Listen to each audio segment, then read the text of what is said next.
Champs against the challengers from Blacksburg. You're watching a presentation of the ACC on ESPN. Campbell Sweeney come up with the phrase championship phase. His players fully buy in. Trevor Lawrence knows every game, every drive is precious. After going 4 weeks without playing, Skalski set to bring that aggressive defense, and the Tigers will kick it away. Herbert, the returner, watches the ball sail over his head. Here is Herndon Hooker.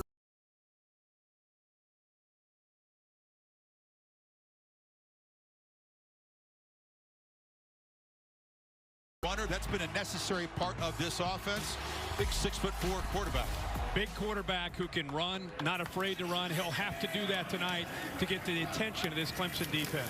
First carry goes to the man they call Juice. Herbert had a pretty good 1,500-yard career at Kansas, but has blown out of the scene here at Blacksburg. Our Chick-fil-A impact players. Yeah, early in the year especially, doing so many amazing things. We just talked about Herbert. At some point, they're going to have to throw the ball and win in man-to-man coverage. Trey Turner, 11, the guy to watch. Chris talked about James Skalski. Great to see him back in the last week and just providing tremendous leadership. And Nolan Turner. Nolan Turner's been around. He's played in a lot of games. In a game like this, we talked to him this week on a Zoom, just talking about getting the defense in the secondary. Everybody on the same page. Can't afford any mental mistakes. Yeah, the band is getting back together at the right time for Clemson.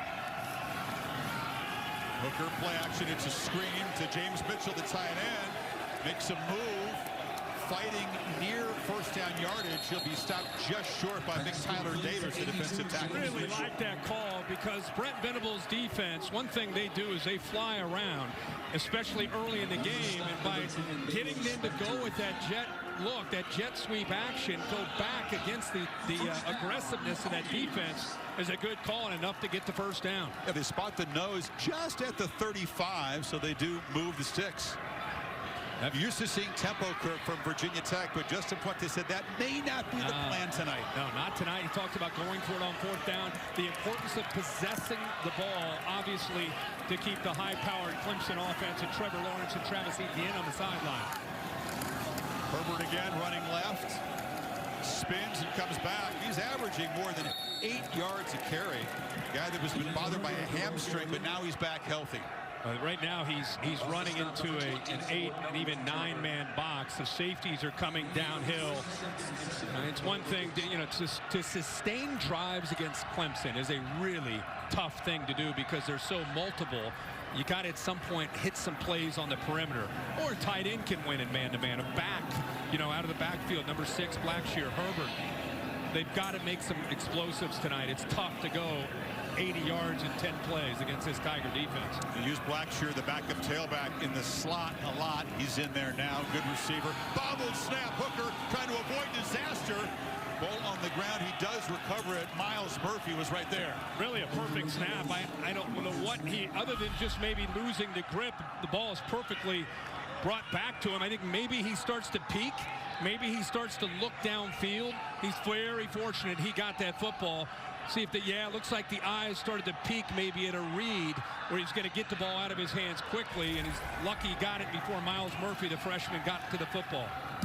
On a cold night, you take nothing for granted. He was grimacing after the play. I saw that. But boy, early, these first few plays kind of doing what they wanted to do now, third and forever. 13th in the ACC on third down. Good luck needing 20. Quarterback keeper, and that's a nice-looking run.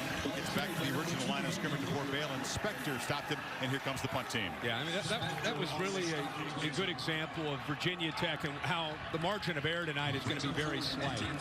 They need to avoid miscues. Any offense does, but especially this offense that relies on the running game and staying ahead of the sticks and not making a mistake, whether it's a penalty or dropping a snap, to get him way behind the sticks. Pretty good breeze left to right to the Aussie 4-year starting punter Oscar Bradford will boot it into that breeze, and Amari Rogers is standing at the Tigers 25. It's a high boot and a fair catch made at the 28. So Trevor Lawrence and the Tiger offense, first possession coming up in Blacksburg. Did you know that Geico's whole in on a division title? Monday Night Football on ESPN and ABC. Trevor Lawrence seeking his 33rd win as a Clemson starting quarterback, which would give him sole possession of the record. Travis Etienne, dangerous receiver as well as a runner in this 2020 Tigers offense, to his left.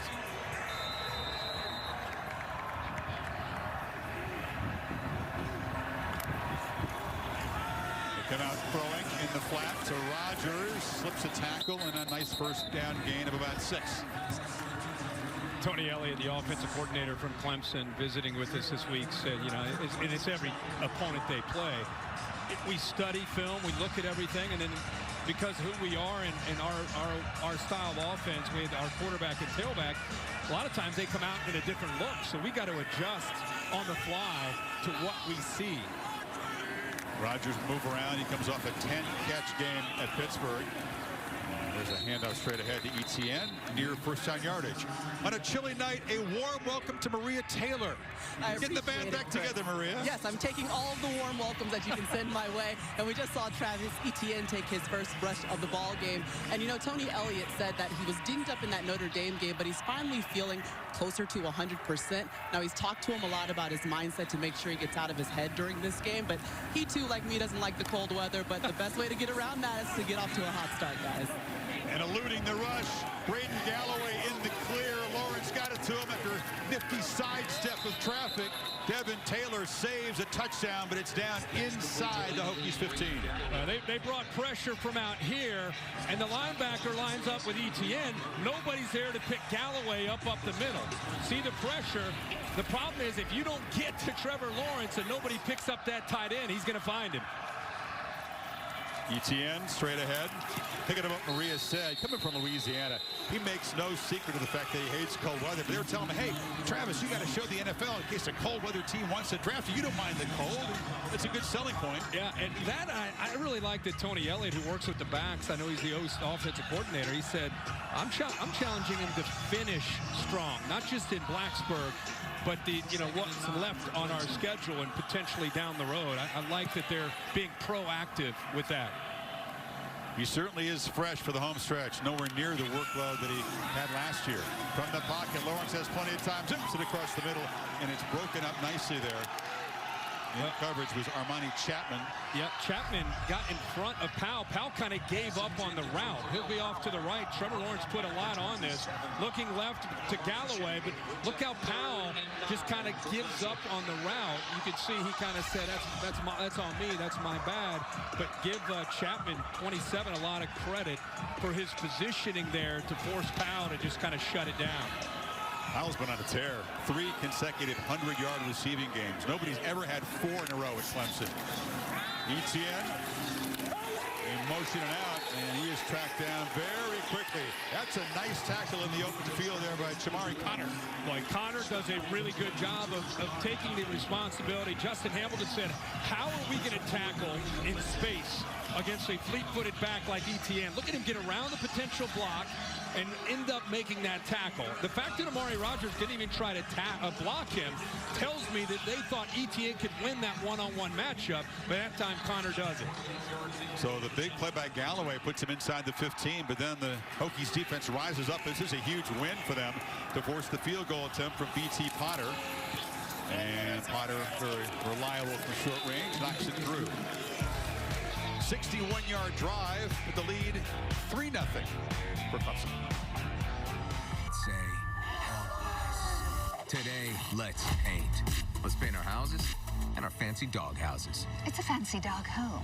Let's paint. Saturday Night Football on ABC is presented by Capital One. What's in your wallet?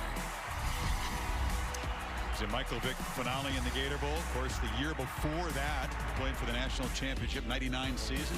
Lost it to Florida State down in the Superdome. That's when they really began to barge their way into center stage nationally. AT&T 5G Skycam, AT&T 5G Skycast, streaming live on ESPN3 and the ESPN app. Michael Vick just took the Frank Beamer era from a blue-collar, hard-working, we're going to outwork you type of team to an elite athlete, doing it a very different way.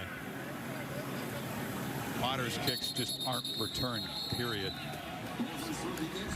Khalil Herbert went from Florida to Lawrence, Kansas, had a nice career there, but then he escaped the Atlanta Tornadoes to head to beautiful bucolic Virginia, and he's been a revelation. #1 in FBS all-purpose yards.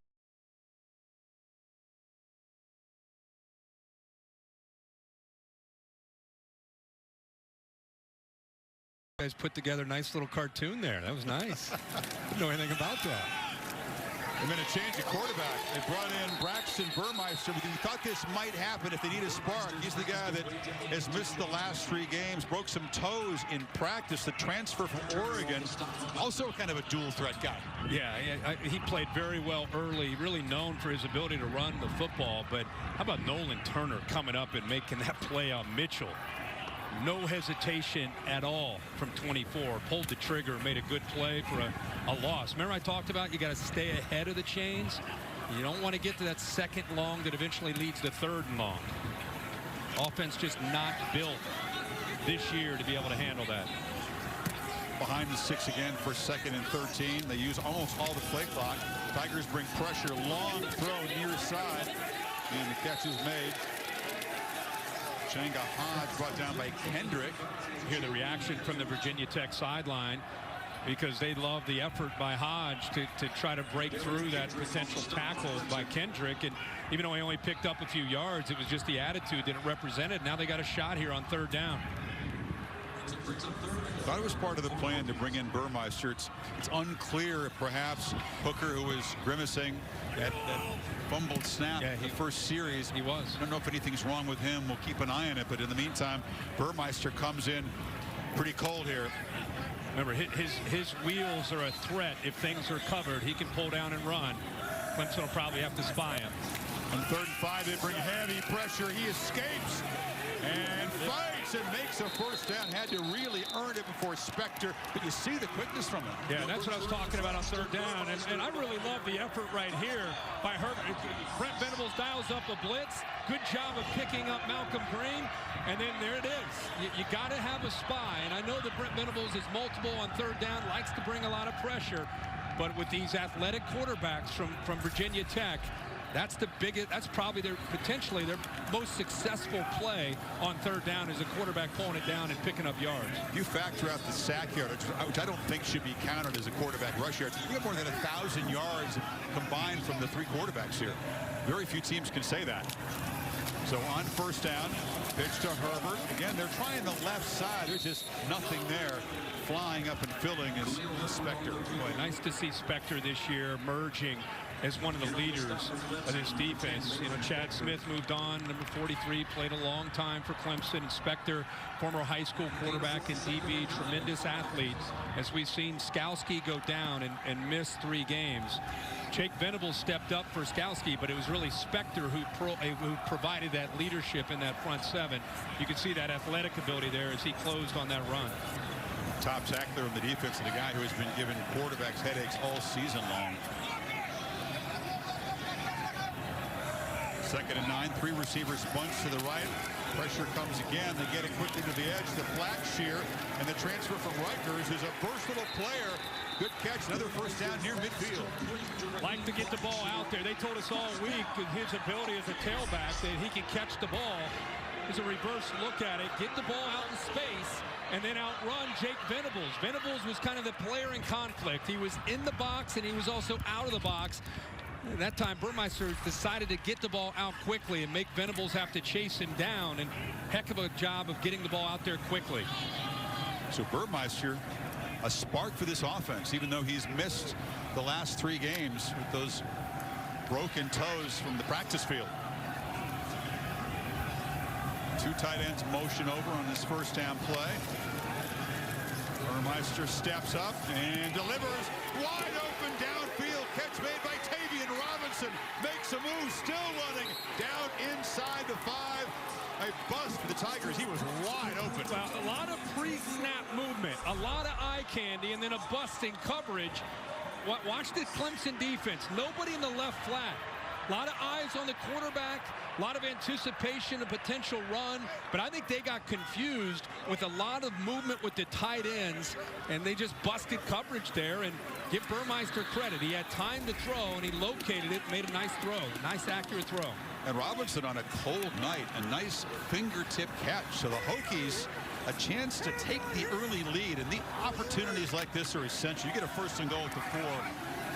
You've got to find the end zone if you want to pull the upset at Clemson. Herbert picks his way and waltzes in, scores standing up. What a drive from this Hokie offense as Burmeister comes in and sparks them.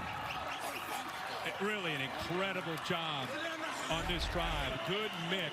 And look how they open this up on the left side. Blocked there by Mitchell. Dershaw, who's one of the top tackles, I think, not only in the ACC, but as a young sophomore, one of the tops in the country. When they get into short yardage and inside that 5-yard line, they'll run left more often, and they opened it up. Dershaw left the Pitt game early with an injury, and they struggled. But he's a top 20 Mel type. Yeah. Off to the final whistle. Goodyear, more driven. Nice drive for the Hokies, 75 yards in 7 plays. Braxton Burmeister off the bench, 4 for 4 in the drive. Guy who hadn't taken a snap since October the 10th against Carolina. That's a incredibly impressive first drive. Yeah, he looked very calm considering the defense he's going up against. John Parker Romo, who booted away, the kickoff specialist. And Michael Dukes with the fair catch. James Skalski not in there to provide leadership, but on the back end there was some confusion on that big pass play. Watch Joseph Charleston in the back end here. He's already kind of confused, looking to Nolan Turner for some help. Now they move the tight ends. I don't think he's real sure. He's man-to-man on the outside right here with Robinson. He respects the play fake. Now he's out of position. They lose Robinson. So man-to-man, little bit of a wrinkle. He's confused as a young player, doesn't quite get right, and they give up a big play through the air. Kirk, it's the first time this year the Tigers have trailed with Trevor Lawrence at quarterback. They were down against BC and, of course, Notre Dame when Uiagalelei was the quarterback. This is a first for Trevor. Etienne picks up about 5. I think a lot of people have looked at this offense now that Trevor Lawrence is back and said, well, you know, people are loading up on Etienne in the running game. But if you really study it and watch it, I think they want to get more consistent with the offensive line. Keep in mind, 4 new offensive linemen.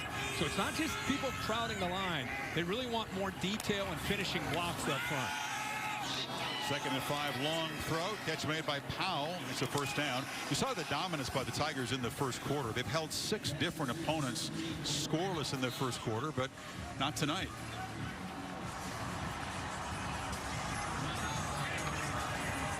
The 31-point first quarter in their last game against Pittsburgh. School record. Yeah, they definitely. I thought, boy, these guys may score 100 today the way that game started. If they'd wanted to, they might have. Yeah.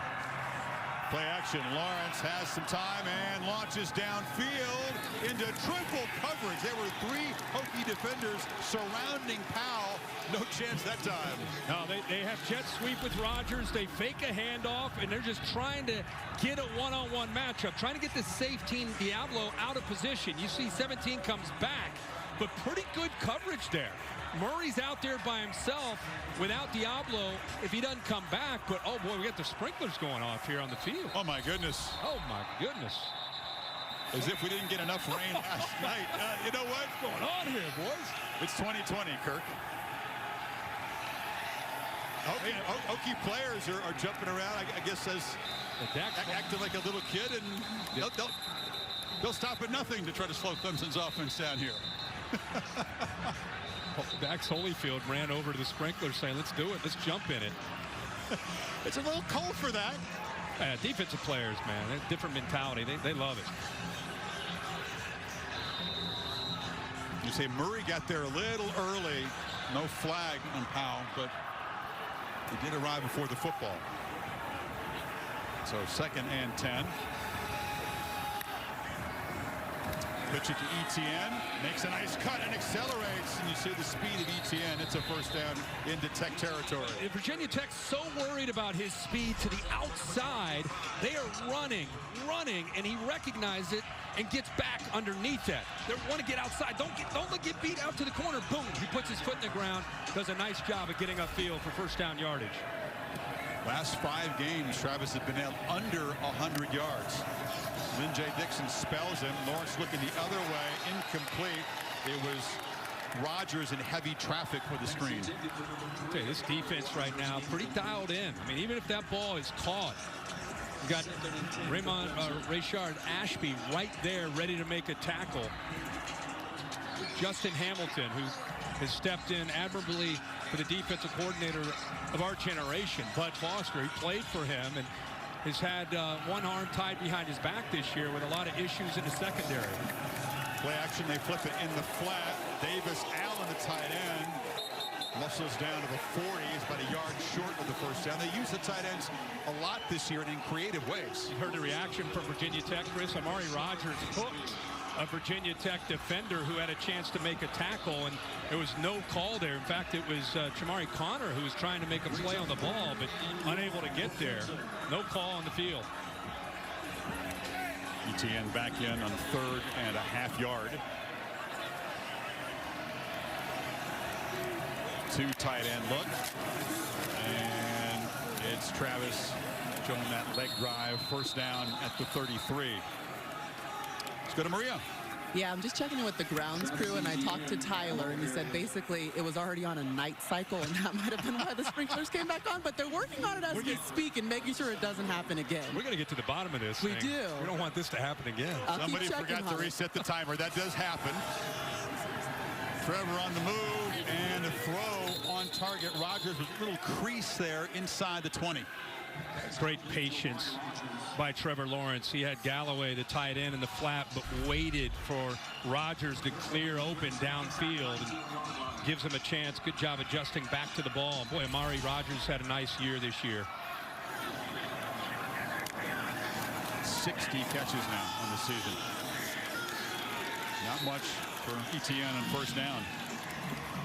He's had a couple 100-yard receiving games, been used in a different way, but again, for the stretch run, he's very fresh. And a good battle up front tonight is the quickness. And they're not big, Virginia Tech, but they are quick. And they'll slant, they'll angle, they'll twist against the size of Clemson. You can see already Virginia Tech getting off of blocks. They don't have to necessarily crowd the line with safeties. Extremely undersized, but they're athletic and they're active. Here's a keeper for Lawrence, gets a block, makes a cut, and scores standing up. Davis Allen paved the way as Lawrence rumbles in for his 5th rushing touchdown this season. You almost could feel it coming. They've run that play 2 or 3 times where he's reading it, he's given it when it's been a little bit of a gray area. This time, Barno, 38 on the edge, he reads. And he kind of froze, but Trevor Lawrence decides to pull it because he's got great speed and is able to obviously get to the corner and into the end zone. The bigger the game for Clemson, the more likely you're going to see the quarterback run. It's been a tradition in recent years, whether you're talking about Deshaun Watson, Kelly Bryant, and now Lawrence for the last 3. Potter the extra point, and the Tigers very quickly answer. They are behind no more on the scoreboard. Yeah, he's just making a read right here. You're right about the backs right there. He's just trying to decide, is he going to come down? He's kind of frozen. If he comes down too far and he feels he can get outside, he will pull the ball. It's exactly what he did. You see him kind of squeeze. That's the zone read, and now he's got a good block there by the tight end, Davis Allen. And that's the thing about Trevor Lawrence, man. They're figuring it out based on 38. If 38 stays wide, he'll hand it off. So they really don't know who's going to get the ball while they're in that mesh point until they make the read on which way 38 commits. But Lawrence has gotten better and better with that play, and then they run play action off of it, which is tough to do. Kid is a great athlete. I know he's an NFL quarterback and he can sling it, but in college football, he's dangerous running. A nice opportunity for Allen to showcase his skills. Tony Elliott's favorite player on the offense, he says. The tight end from Georgia just has a great work ethic, great attitude, does whatever they ask him, and they ask him to block that time. Herbert will not be busy as a returner tonight. These kickoffs are going to land very deep. So Kevin Nagandi in the studio for an update. Chris, good evening. Now for our Fansville studio update brought to you by Dr. Pepper. Really good one in Conway, South Carolina on ESPN.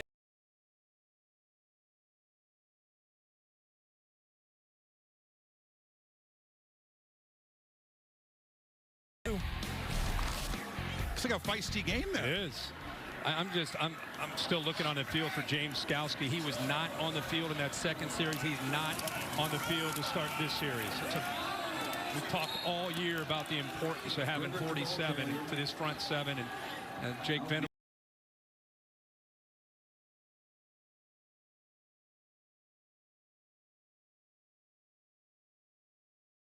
The lead briefly, 10-7 for the Tigers. Back after this message and a word from your local ABC station. James Skalski, as Kirk pointed out, was not in there for that last series. James Mitchell, the tight end, has first down yardage. So they're down to Kane Patterson, the third-string middle linebacker. Yeah, I'm very familiar with Kane Patterson. He's a big-time recruit out of actually Nashville. Great athlete when he came out, and he's more than capable. Just you lose experience. James Skalski that's what's made him so great, is how he makes others around him good. And we got another Clemson player. It's Tyler Davis on the near sidelines, the guy who's, finally gotten healthy. He missed 5 games and has been reunited with the freshman Brian Bresee. They're an imposing middle. That defensive line looks like he's moving okay, but that left arm is being held to his side. So Clemson, some concern with star defenders nicked up. We'll take a break. Kirk said left after the first series. It's really unclear what's going on. He came back last weekend against Pittsburgh, missed 3 weeks with a sports hernia, which is a tricky injury that you can re-aggravate pretty easily. And other than Nolan Turner on the back end, 24, I would tell you that Skalski and Tyler Davis, because of not only their experience, they played in the national championship, the leaders, they make the guys around them better. That's what they missed when they went to South Bend, was 13 and 47 in the middle of that defense. Now they're without 3 key guys on defense at the moment as Tech goes back to work. Running left is Herbert. Gets the edge, lowers the shoulder, and that's a first down gain. He ran over Turner over there. That's really good vision here, and it gives you an idea of what Herbert can do with his power. He goes right through Pinckney. The vision of this ball is put, again, much like Etienne, puts his foot down, able to break through tackles. You have Malcolm Green. Once he builds up momentum, he's got low center of gravity. He's a tough guy to bring down. Tyler Davis back in the football game. That's good defensive tackle position. Great to see. And I love your point. We're talking about Bresee and Davis together. Boy, what a future. One's a true sophomore, and Davis and a true freshman, Bresee. 2 300-pounders in the middle. Burmeister, a long throw, and the catch made out there on the perimeter by Changa Hodge, his second catch. God, this guy Burmeister right now, how long has it been since he's played? Played since October 10th. He's mid-season form here. That was a run-pass option. Recognized he had soft coverage. Decides instead of running the ball, they're going to get it outside and get the ball out to the receivers. Just get positive yards. That's a good decision. 6 for 6. Stretching out the legs there. Comes over to the sideline for a quick conference. They're breaking the huddle very late in the play clock, trying to avoid adjustments by Venables. Adjustments and work a little clock. It's a run all the way, and he's near first down yardage inside the 45. Miles Murphy on the stop. Yeah, the quarterback run game is a big part of this offense. Whether it's Hooker or Burmeister, it gives you an extra blocker for this defense to account for.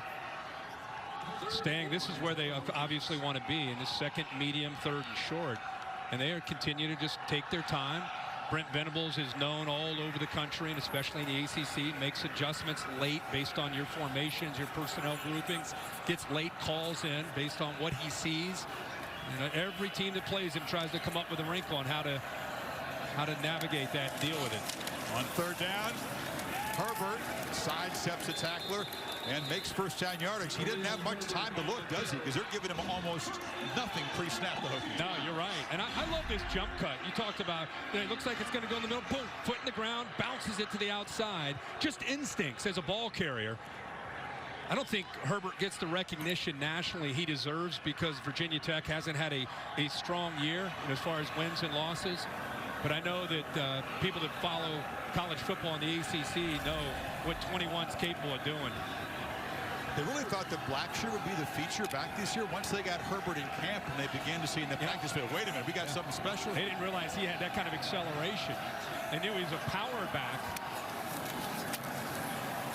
Tries to pick his way, makes another cut back to the middle, and they'll take that kind of gain on first down. This defense, when you lose James Skalski, you lose an extension of Brent Venables into the front seven. You have similar abilities with the players that replaced them, but just a world of difference as far as having essentially a coach on the field in the middle of that defense when Skalski's out there. I don't know about you. I don't know how this game's going to end. Virginia Tech and Justin Fuente, they don't look in awe of Clemson. They don't look that they're intimidated. They look like they're just out there executing their plan right now. Also bringing the fight, which after 3 straight losses, we weren't guaranteed to see that. Herbert brings the fight. He stepped out of bounds before cutting back. But the gain is to the Tigers 25, and the Hokies are threatening again. Love to see the blocks by Mitchell, the tight end, and Trey Turner. Watch 82 right here sustain his block and kind of set the edge to get the ball to the outside. 83 also, Robinson does his job and gives Herbert a nice alley out there on the perimeter. Herbert, who needed 76 coming in, closing in on 1,000 yards with 45 on his 9 carries. You keep pounding 21, you get quarterback run, maybe play action. Keep going with it. That time, nowhere to run. He's just knocked backwards. It was clogged as the Tiger defense reset the line of scrimmage. Davis pushed him back. Patterson was there for the tackle. Yeah, Miles Murphy didn't allow him to get outside. He did a really nice job of getting upfield. And then you can see Kane Patterson doing an outstanding job taking the fight to the defense. Instead of allowing that defense to come up to the second level, he's coming downhill using his vision and his athletic ability. Nowhere to go that time for Herbert. That's why I thought, you know, it's almost you're due for something. Just break a tendency, play action maybe on 1st and 10. A breather for the workhorse and Jalen Holston, the junior from Georgia, in a tailback, but it's Blackshear. Burmeister looking to throw, and instead has to just scramble forward, and now a flag thrown at the point of the tackle. Spector was there who hit him. You could hear the pads popping up here on a cold night in an empty house. Well, when you see a flag thrown at a tackle, you always wonder, did he lower the crown of his helmet when he made contact? After the play, personal foul. Okay. Offense, number 76. 15-yard penalty. 3rd down. Brock Hoffman is the center, kind of rumbling over there. That is a crucial penalty, a crushing one for the Hokies. Just completely unnecessary. Yeah. Jumping on the pile, jumped on Patterson's back. Wow. Moves the ball back to the 39 and sets up a 3rd and 24. Yeah, you're going to remember that. Remember that play. I know you want to protect your quarterback if you're an O-lineman. Maybe he didn't like the hit, deliver, but that was lose your mind moment. Well, you go from 3rd and 7 to now 3rd and 24. Now they just hand the ball off to Holston, and he'll be dropped behind the line of scrimmage. So after threatening, Hokies go backwards. That penalty was crippling. Trenton Simpson, the true freshman playing in this defense, made the stop that time. We talked on the first drive when they missed a snap. If you're going to try to play with Clemson and you're going to try to pull off an upset, you can't have silly mistakes. You can't beat yourself. You can't self-destruct. They had a great drive going there. 11-play drive. I mean, they're eating clock. They're doing exactly what they wanted to do. And then to have a mental error like that from Hoffman, who's the leader of that offensive line, just a miscue, mental error. Not only do you not score a touchdown, you move yourself out of field goal range with that penalty. And so Bradburn unable to knock it dead. The coverage team couldn't collect the ball, and it's a touchback. So up by a field goal. The Trevor and Travis show back to work after this quick break.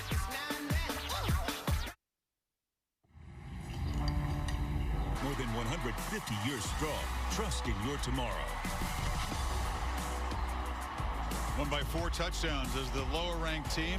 First ACC championship for Dabo Swinney back in 2011, before they took total control of the ACC. College football playoff top 25.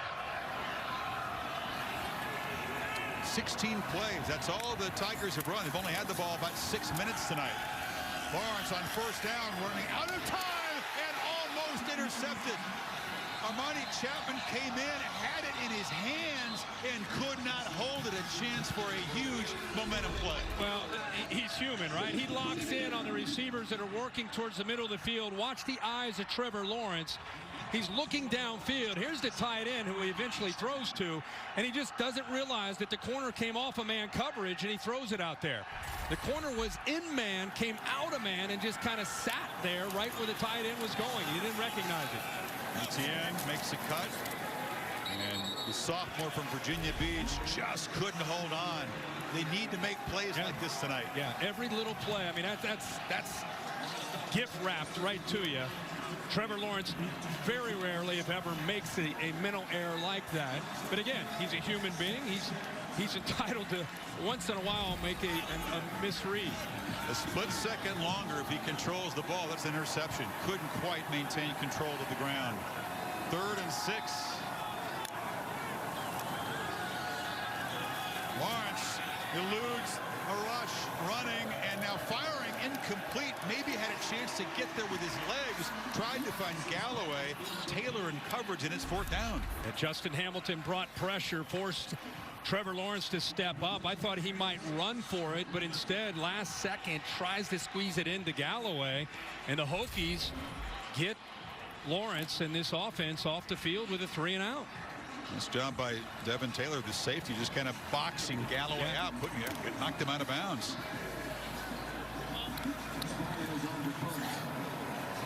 They've used various punt returners, and now they've got the tight end back there. James Mitchell to receive the punt, which will bounce in front of him on one hop. Big fella, not built like a typical punt returner. They've had problems back there returning punts. Tavian Robinson was All-American last year. He's check in the Bears den. Chris Felica with our Affleck trivia question this week. I'm going to give you guys a chance tonight with the Affleck trivia question. At 4-5 right now, that Hokie bowl streak could be in jeopardy. You're going to need one key piece of information. Let's see if you know it. Which team won the national championship and who won the Heisman Trophy? The last time Virginia Tech did not play in a bowl game. You know, the streak is 27 years. I can't do the math and call the plays at the same time.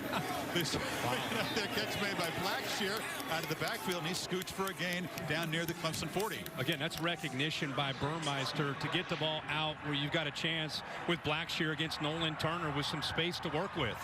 He had the option to hand that off if he liked what he saw in the box area against that front, or just get it out quick. And we've seen him do that a few times now, where he sees a matchup out there where he thinks his receivers can win. I'm trying to do the math in between plays. I try to go there a little bit. Is it Charlie Ward in Florida State? That be the answer? I know it's a 27-year bowl streak. It's a good one. Chris, math can't be involved in these things. We're in the middle of trying to do this job. And it's a 1st down carry. They got something going with Herbert. This is good success. This offensive line is unheralded, but it's a solid bunch. Yeah, watch Hoffman. We talked about him with the penalty. 76 does a good job of climbing up and being able to get a block here to kind of open it up. This is an offensive line that Justin Fuentes said it's the best he's had. Even 54 Smith does a nice job sustaining his block. They're going against some really good defensive linemen. Davis is out there. They're getting up to the backers. Not easy to do against Clemson. Run between the tackles. Offensive line that's gotten up to some slow starts in the losses to Miami and Pitt. It took a while to get the ground game going in those 2 games. On the edge. And the catch made, slipping immediately there after you cut the ball was Robinson. Look at how Khalil Herbert has done his work tonight. Yeah, he's done a lot of it between the tackles, but we've also seen him use his vision when he's been able to bounce outside. Use that stiff arm, low center of gravity, hard to bring down. He's a compact runner, but he'll surprise you with how sudden he can be if he gets a step on you. And he looks healthy. It's the best he's looked in weeks. 31 yards tonight already after contact. Injured his hamstring on the opening kickoff against Liberty, and that was a part of that shocking loss here. End around, Blackshear, nowhere to go, and he'll lose yardage. Back-to-back tackles for loss with the Tigers defense. Great play, but Xavier Thomas right here, he gets upfield, doesn't allow the speed of Blackshear See how he fights through some tackles, sets that edge. Now you let the rest of the defense be able to take away that speed. So really good job in recognizing the potential of that jet sweep and getting upfield in a hurry and not letting the speed of Virginia Tech, whether it's been Herbert or Blackshear, you take that away. Let the rest of those white jerseys run to the ball. Let's see if Burmeister can make a play. Kirk, back-to-back possessions. Hokies have been in position to threaten and then been knocked backwards. 3rd and 13. Long throw over the shoulder and over the hands of Changa Hodge, who had a step. And Hodge fourth did. down. He got behind Sheridan Jones. And they take a shot, low percentage throw on 3rd down. He goes right by him, throws it where it needs to be over the outside shoulder. Just needed to put a little bit more air under it to allow Hodge to adjust to the ball. Brian Johnson's a long distance kicker. He's tried 10 in his career from beyond 50 yards. He's made 3 of them. This would just about equal his career long. He does have the wind at his back here, trying to tie the game. Drives it. It's low, and it's good from 55. Brian Johnson equals his career long, and Tech has drawn even with the Tigers, 10 apiece. So, what should we do today?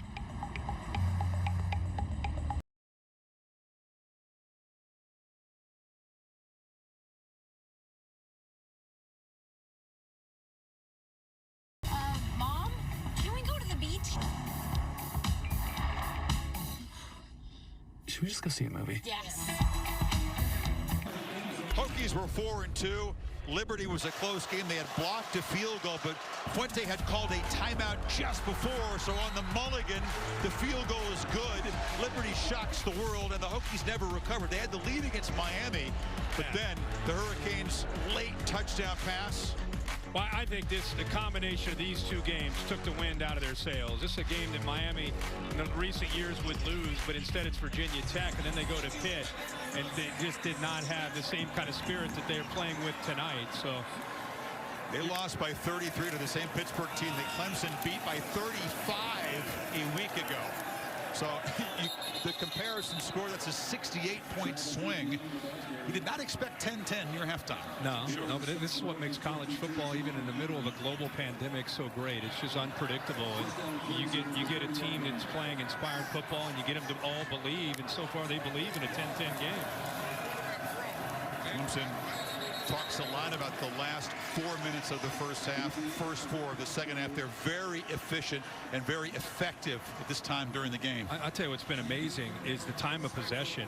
You mentioned it last time Trevor Lawrence was out there. I mean, they've only been out there close to 8 minutes and haven't had the ball nearly as often. And we keep recognizing that Justin Fuente's waiting until about 5 seconds to snap the ball, and it has everything to do with keeping 16 on the sideline.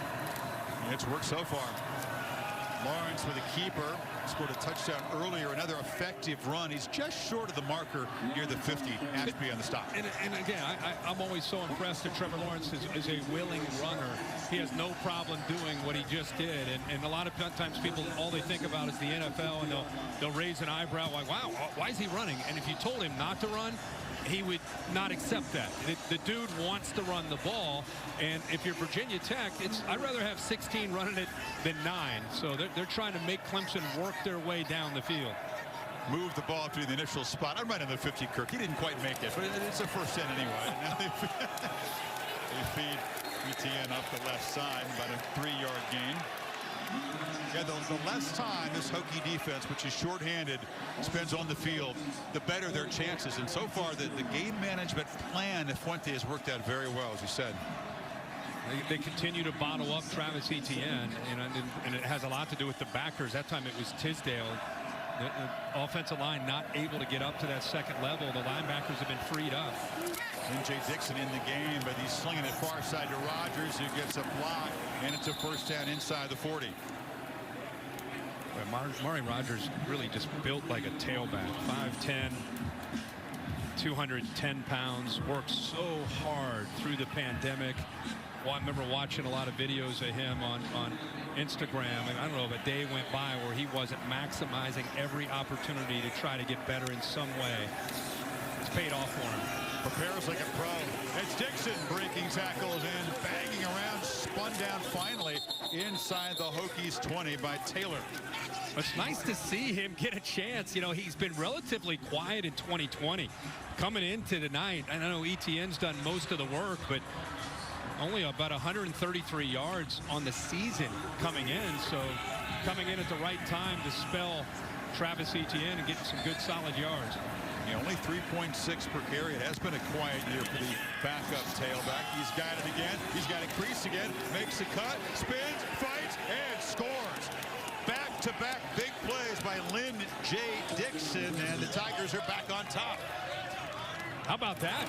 If you're a Clemson fan, you're like, I told you he could run. I told you he could run.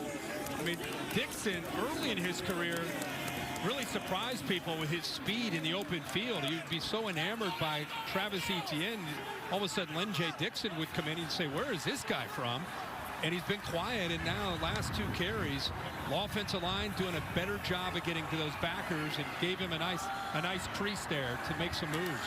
Yeah, back-to-back 19-yard runs. The guy who's had a quiet season. It's been the most successful sequence on the ground so far for Clemson. Yeah, these backers have been making a lot of tackles, but this time they come down and they get picked up. Now you got Lyn-J Dixon had a chance to make a move on a safety. He's running at full speed when Devin Taylor's trying to make a tackle. That's a tough thing to do. Watch this little move right there. That's a tough play and a tough thing to do for a safety in open space. So the Clemson offense has twice reacted very quickly. Once when falling behind, and right there after the Hokies had tied the game at 10. So Tech a minute 6 to work with if they feel like getting aggressive here in all 3 timeouts. Going to have Chris Felica back with our AFLAF trivia question and answer. I did the math that worked. I think we're talking about 1992, which would mean Gino Toretto won the Heisman. Don't test me in the Heisman, Felica. And the year that Dabo Sweeney and Alabama beat Miami in the Superdome, an unforgettable night in New Orleans. I'm going to say the answer is Toretto and Alabama. It didn't have to be the same team and the same Heisman winner, I don't think. Well, I thought you guys would have a chance of getting tonight's AFLAF trivia question correct, and indeed you did. 93, of course, was the year it started, what you mentioned earlier, and then 1992, yes. How come we get scorned when we get it wrong, and then we get condescension when we get the answer right? I noticed that. I mean, it was condescension. I thought I'd give you a chance. Well, you complain when I give you your difficult question. Herbert, a nice-looking kickoff for 2. We have to officially slide the desk back in and pay this off, Chris. Of course, the AFLAF trivia question tonight, the last time Virginia Tech missed a bowl game, who was the national champion and who won the Heisman Trophy. And as we said, 1992, Alabama Crimson Tide were your national champion, and Miami Hurricane quarterback Gino Toretto won the Heisman Trophy. And there was a painful one for you to include as a graduate of the U, but I was there. Dabo's connection, I was there too. How about that Alabama defense that year? George Teague caught up to Lamar Thomas, took the ball. That pass rush was nasty, though. Herbert, Eric Curry. So they're not looking to press the ball downfield, at least not on first down, final minute. Eric Curry, John Coach, Lemansky Hall, who's over here coaching with Dabo. That was a great defense. Capital One halftime report coming up. Kevin, Mark, and Booger update the scores and highlights. Miami, speaking of the Hurricanes, an early lead over Duke. They're interested tonight. They're hoping against hope that maybe the Hokies could shock the world, give Clemson a second ACC loss. That would open things up for Miami. You'd have to win that game and then beat Carolina, and it'd be the Hurricanes and Notre Dame in Charlotte. And a big story, James Skowski played tonight just in the first series and has been on the sidelines next to Brent Venables the rest of the first half. Herbert breaks free in the clear. Hold your breath, Clemson fans. And now perhaps they'll get a little more urgent. They got 2 seconds to throw it to the end zone. You wonder why they didn't try to make more out of this. They had all the timeouts. By the way, now you really kind of understand what Justin Fuente is saying when he says we knew he was a good back, but we didn't realize he had that kind of acceleration. Boy, that he can take off if you give him a little bit of room. Yeah, again, they had an opportunity there to sort of press it and make something instead of a couple of runs. Now they can Hail Mary.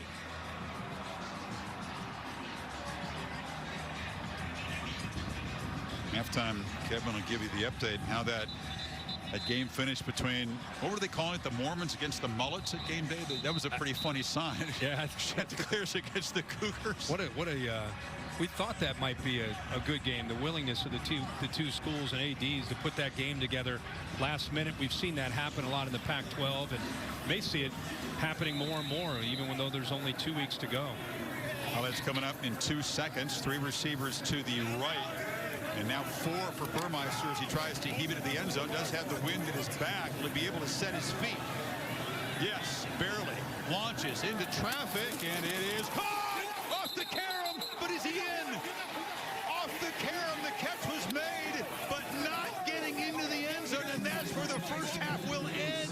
Blackshear as it bounced off a Tiger defender, but he could not get it across the plane. Kendrick, instead of knocking it down, he tries to go for the interception, and the ball comes out of his hands because of Hodge behind him. Hodge looks like, no, the ball just came out, and there's Blackshear waiting on it. He tries to extend, but clearly great angle right there. It's short by about half a yard. I think if he'd realized how close, maybe you reach the ball, you take a chance right there. He kept it clutched to his body and just able to muscle him out as Kendrick kind of making up for the mistake. The Hokies that close to tying it at halftime. That's a great example for defensive backs all over the country. Why? I know you want the stat. I know you want the interception. Just bat the ball down. Do not keep that ball alive the way he did right there. And Blackshear came so close to making him pay for it. Both teams had to wait on the field. It's the Tigers who are happy. The Hokies, a missed opportunity. They play a strong first half and find themselves down by a touchdown. After further review, the ruling on the field is confirmed. Runner was stopped short of the goal line. Thank you, Jeff. So it is 17-10 Clemson at the break. And Kevin Negandhi, Mark Sanchez, Bruno McFarland, the Capital One halftime report coming up. Oh, frantic finish of the first half. The Hokies hanging in there, but it's the Tigers on top by a touchdown. Kevin?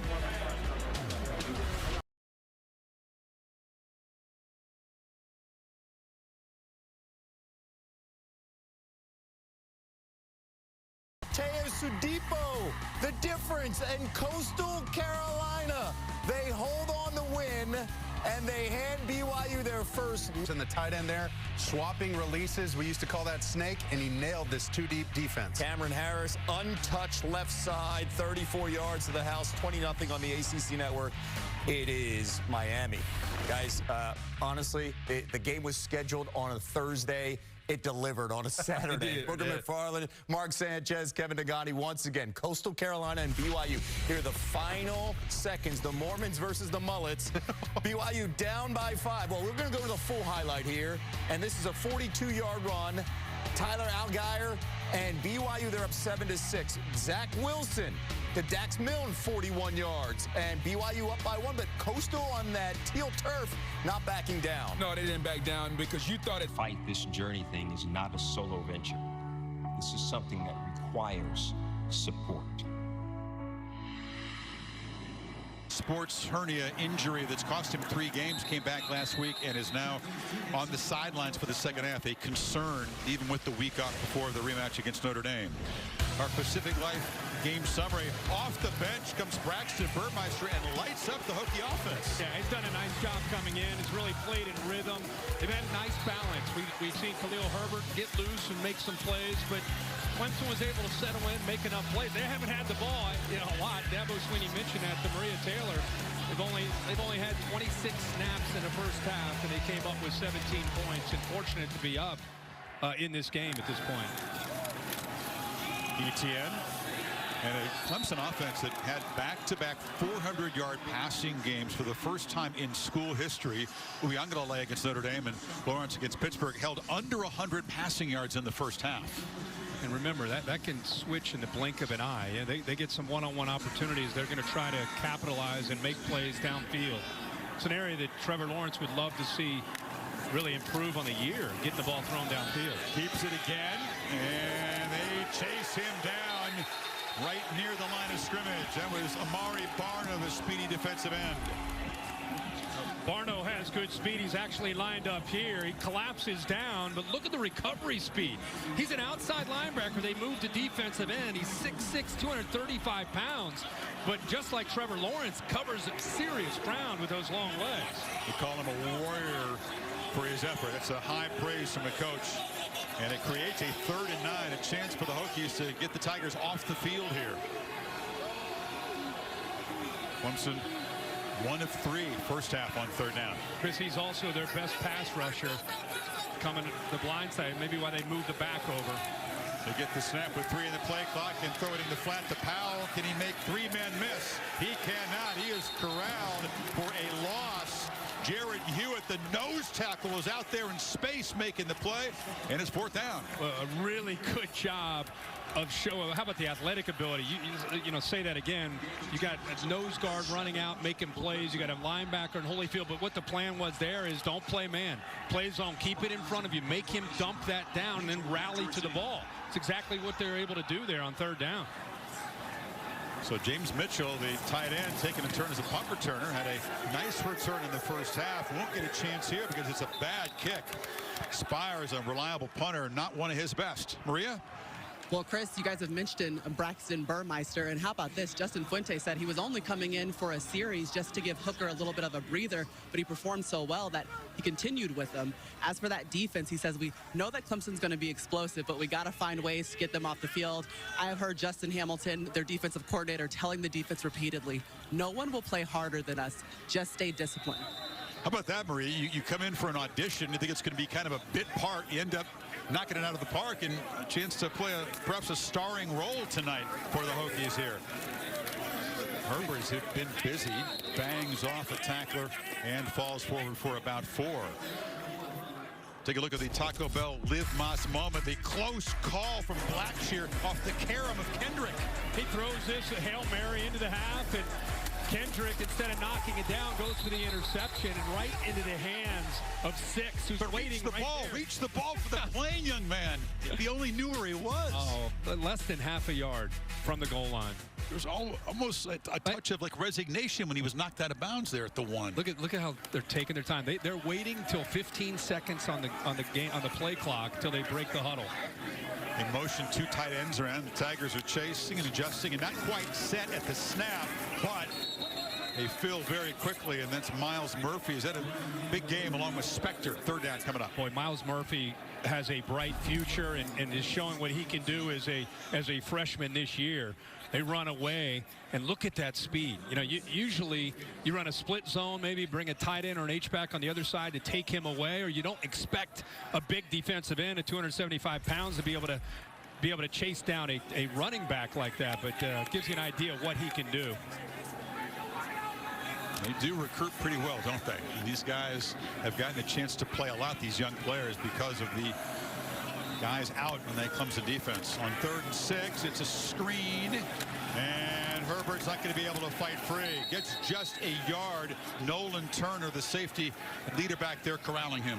Turner does a good job of just eyeing it. Really a good job on Brent Venables dialing this up. A lot of movement. Nolan Turner's right here, but once he sees that motion, he has an idea of where they're going to go with that ball, and he's able to sniff that out. Didn't have really a chance. If he's not there and making that play, you got 3 offensive linemen against 2 other defenders. So good job, good heads-up play by Turner. So good field position for the Hokies. They can't cash in. 3 and out. Bradburn, a low snap.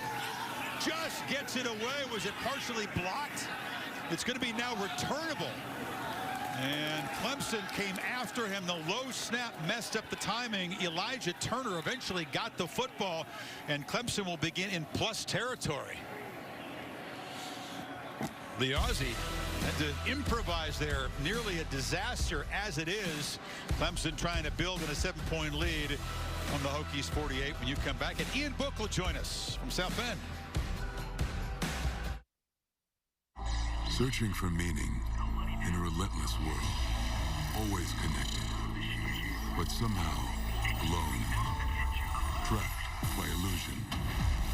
we offer another path where the battle to belong begins.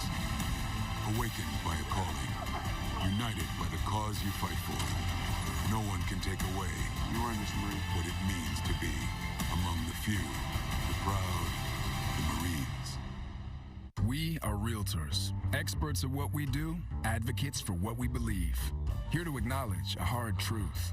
Too many are still locked out of the futures that property can make possible.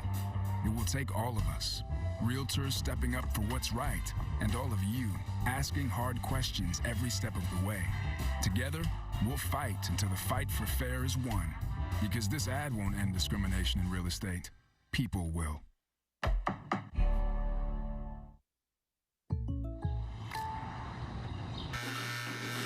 So, Jake from State Farm, you're saying you don't have to look like me to get the Patrick price? No. State Farm offers everyone surprisingly great rates.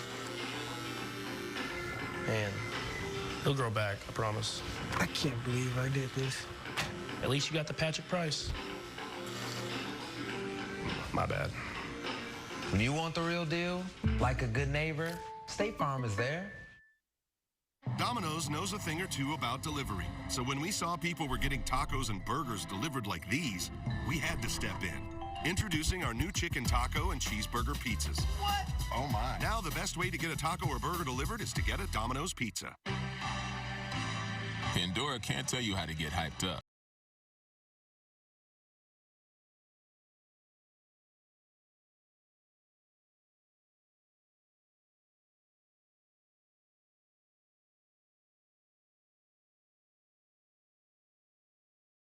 But we can't give you the modes to do all three. Tune your game day music with new athlete-curated modes on uninterrupted radio. Now playing on Pandora. If your walls could talk, they'd say, help us. Today, let's paint. Let's paint our houses and our fancy dog houses. It's a fancy dog home. Let's paint with the #1 rated paint. Boom. Fair. Exclusively at the Home Depot. They are the Titans of trivia. Brad Rutter, Ken Jennings, James Holtzhauer. Can you take them down? The Chase premieres Thursday, January 7th on ABC. Tigers take over after a 10-yard punt, but Bradford actually did well to avoid getting it blocked. As it is, Tigers in plus territory trying to add to a 7-point lead. Second possession of the second half, and it's Etienne who's muscled back by Barno, starting to impose himself on the edge. A yard loss or 2-yard loss. Well, they run a counter away, and you just got to be careful doing that with the length and the speed of Barno. And nobody picks him up, and it's pretty easy play for him. As talented as Etienne is, as soon as he got the ball in his hands, he had 38 to deal with. Manuel Belmar out tonight, so it's Barno and Justice Reed, who are both very good. Going the distance at defensive end. There's a throw and a catch on the perimeter. Powell has gotten loose. Hasn't made a huge impact yet tonight, but there's still time. I've been impressed by Virginia Tech's corners. They've been holding up on islands, playing man-to-man, and Powell and Rogers and company not able to get behind them. We've not seen any big plays with the ability to make Virginia Tech pay. You see those safeties cheating up. There you go. And they launch the ball into traffic there. Unable to come down, whether it was Brad and Spector, the two Spector brothers on the team. What a play by Murray, the junior. Didn't really know where the football was, gets a little bit lost, but he reads the receivers, and when the receiver goes up for the ball, he went up for the ball and knocked the ball away. Perfect timing. That's what you got to do. The safeties are going to cheat up. You got to try to stretch the field and take some shots. Fake it to Etienne, flip it in the flat. Allen bounces off a man, now he's knocked down at the 31. Talk about limiting the big plays. Hokie defense did a tremendous job in the loss to Miami. The Canes game-winning touchdown was the first play of 20-plus yards. Before that, they had smothered Miami's big play offense. Yeah, and I think, you know, this style of defense, again, Justin Hamilton, the new defensive coordinator taking over for Bud Foster. I mean, he ideally, if he had experience in the back end, he would play that aggressive quarters that Bud played for years and man free, and he's had to kind of pick his spots to do that. Tonight they've rolled the dice a little bit more and playing aggressively. On 3rd and 6, they bring some pressure. Ball out, catch made, first down. Long throw, Inspector got it, and they're now inside the 25. And that's where the accuracy comes into play for Trevor Lawrence. It's 3rd down, left hash, out cut, and you have a soft corner who's off at about 8 to 10 yards, and you're basically saying, okay, if you're that guy, can you make that throw? And Trevor Lawrence does make that throw to Spector for the first down. They run some tempo here. Etienne, they fake it to him. Lawrence fake me out momentarily, keeps it, and gets down for about a 5-yard gain. Again, he's doing a good job on that zone read. And not only did he read it right because the defensive end collapsed, he pulls it, and Alan Tisdale, they almost wanted him to pull it because they had 34 Tisdale right there to account for him, but he made Tisdale miss for more positive yards. 4-time Lawrence has run it tonight. Total of 29 yards and that touchdown. And this time it's Travis ahead, and it's right near the marker at the 11-yard line. The great things about just the threat of a quarterback pulling it is the defense has to be aware, and it can give you a little bit of leverage. It gives you better blocking angles to get Etienne freed up a little bit more in the middle.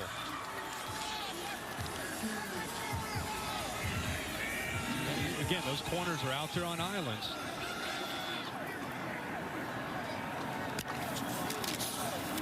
Etienne powers ahead. You almost wondered if they take a shot on that 3rd and short, figuring they might go for that's it. Right, yeah, that's what you think. And again, just to remind people, you're looking at Amari Rodgers, who's a proven veteran, came back from an ACL from last year. He came back, but he's just back a little early. Cornell Powell's been a guy that's been on the back burner for a few years and has emerged. But you're without Nagata, Ladson, and Justin Ross. Maybe your 3 best receivers. Etienne again takes the handoff and scoots down to the 4-yard line. Kind of sending a message on this drive, right? A little old school, trying to control the line of scrimmage and taking their time here. I mean, they started this drive right around midfield. It took over at the 48 after that 10-yard punt on the short hop snap, taking more than 3.5 minutes to move it into scoring position. And a whistle was a clap by Lawrence before the snap. Prior to snap. Receiver. Ball start. Offense, number 17. 5-yard penalty. 2nd down. It was Powell, not the desired result of that hard clap, which can draw defenses off frequently. He just flinched up top just a little bit. Corner's like, hey, right there, help me. Can't do much up there.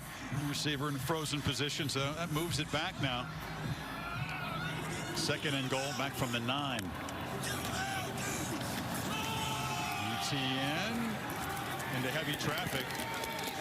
Would Lawrence have been better served keeping that one? There was nowhere for Travis to run. They did a good job of making him hand it, and then they were just kind of slanting the defensive line towards the field. There's just nowhere to go. Etienne showed as much patience as he could, just kind of waiting to knife through and find a crease. But again, this defense holding their own. Love how they undersized group, slanting and angling and taking some chances, which you have to when you don't have those behemoths in the inside. Now, where will Lawrence find a matchup he likes here on 3rd and goal? 2 tight ends in the game. Well, the hands of Amari Rodgers down here are always reliable. Slot right is Rodgers. Lawrence looking across the middle and throws an interception right into the hands of Diablo. And he just puts a knee down as the Hokies get an enormous defensive stand to stay within 7. A mistake by Lawrence, a rarity. Diablo is starting his 34th game. Watch him read the eyes. He comes out of his position. He's supposed to be here, but Clemson still in a battle here. 7-point game. Alabama as bad as they want it to be over LSU tonight, pretty much. fake it to Herbert. Burmeister on the run, and it's broken up. A couple of flags fly in the offensive line area. There's 2 down. Jeff Heiser hasn't been terribly busy tonight. Just 1 penalty on each team before this. Personal foul, shot block, offense, number 76 and 60. Penalty is half the distance to the goal. First down. Hoffman and Zanzi combined. That'll set him back to the 10-yard line. Push Virginia Tech back. Diablo's here. Galloway works here. What's impressive here again is how Diablo just kind of senses this. He feels it. He reads the eyes, comes out of his spot, and makes the interception. Trevor Lawrence never even felt him. He was reading to his left. He saw Galloway break free. He's thinking touchdown, and that's a great angle. 17 jumps out of nowhere, comes up with a critical interception right now in a 1-possession game. I call Diablo a coach on the field. That's how savvy he is. Hand up, end around here. And it's ball's out. Ball came loose. Clemson recovers at the 13-yard line. Mario Goodrich fell on the football. And a crushing turnover. Yeah, I think Miles Murphy, when he made contact with him, knocked the ball loose. 98 right there. See his hand on the ball. See if he rips it out. Yep, knocks it out right there before the knee touches. It's on the ground. And now you got Clemson all over that. The corner, Mario Goodrich, gets on top, as he said. Now Clemson, after the interception, they get a turnover of their own, and they get the ball right back in the red zone. My goodness. Diablo, who made a crucial saving play. Now the defense is under pressure again. Tigers from the 13. Lawrence has still got it. Gets a block on the edge, just shoving people out of the way as Galloway, and a nice gain. But they have been running this play a lot. And Virginia Tech continues to give Trevor Lawrence the keep read, and he's happy to do that. He carries, he's up to about 6 carries now on the night. Thought he may have carried a little bit more than that. But they've run that zone read quite a bit. Haven't been scrambles, have been design runs tonight. Yep. He's got it again, and he's going to score for a second time as a runner. Trevor Lawrence keeps it and barrels in, and the Tigers stretch the lead to 2 touchdowns. Chris, watch how long he stays on the ride. Reading out here, and because he's long on that ride, it gives him more time to get an idea, an indicator of whether or not they're collapsing down. There's the progressive pylon cam where he easily gets into the end zone, but a nice long ride there allowed him to make that read. In the way the Tigers block on the edge, the tight ends and receivers in that case, now springing Lawrence. He's had an effective night as a runner, reaching the end zone twice, even though he hasn't yet thrown a touchdown pass, and did have the pick. 24-10. The defending ACC champs closing in, and then return trip to Charlotte. Says you can't have it all. Now is the time for 5G. Now is the time to join T-Mobile. When you're ready.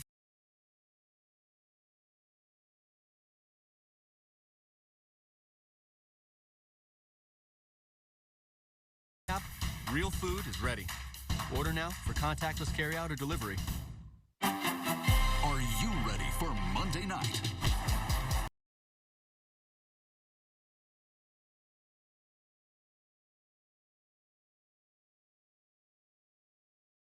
Went for scores. Oh, and Coach Sarkisian is dialing him up again. He has no problem letting this kid throw it deep because he knows he'll check it down when he's not open. Number 1 Alabama in control, and Baton Rouge up 38-14. Back to Chris, Herbie, and Maria. All right, Kevin, thank you. A crushing sequence there after Diablo makes the pick. The fumble quickly cashed in by Clemson. Looks like the Tigers are closing in on Charlotte, and a rematch of one of the games of the season. The Fighting Irish beating Syracuse at home to make it 10-0. They have a week off, and Ian Book, Irish quarterback, kind enough to join.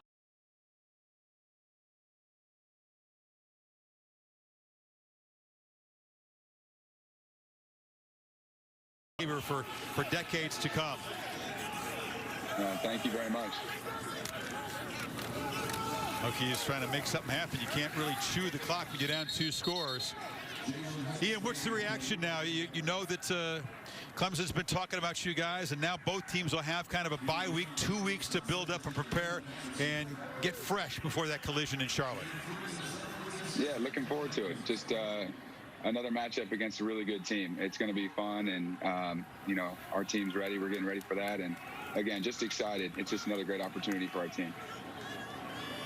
You're going to have perhaps some different faces on defense when you face them that we're not in South Bend, although Skowski is out of the game tonight. We've spoken, and I know you framed the challenge is going to be a harder mountain to climb than it was the first time in South Bend for you guys. Oh yeah, we know they got some guys, you know, that didn't play us the first time that'll be back. We just got to do what we got to do and focus on, you know, our side of the ball and just take care of ourselves, and just excited to get to preparation and just get ready to, you know, go to work and, again, have another exciting matchup against Clemson.